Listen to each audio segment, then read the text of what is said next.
পৌষ মাসের কৃষ্ণপক্ষী একাদশীর নাম সফলা একাদশী।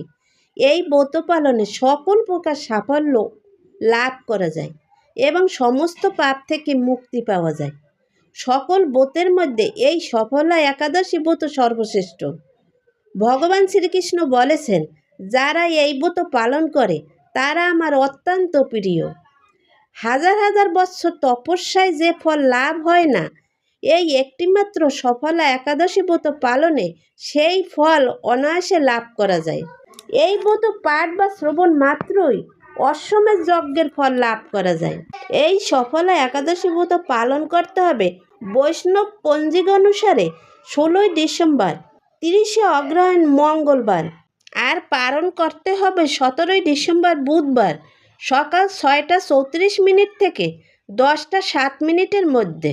আপনি যে স্থানে অবস্থান করবেন সেই স্থানে সঠিক সময়ের মধ্যে পালন করবেন। হরে কৃষ্ণ, রাধে রাধে।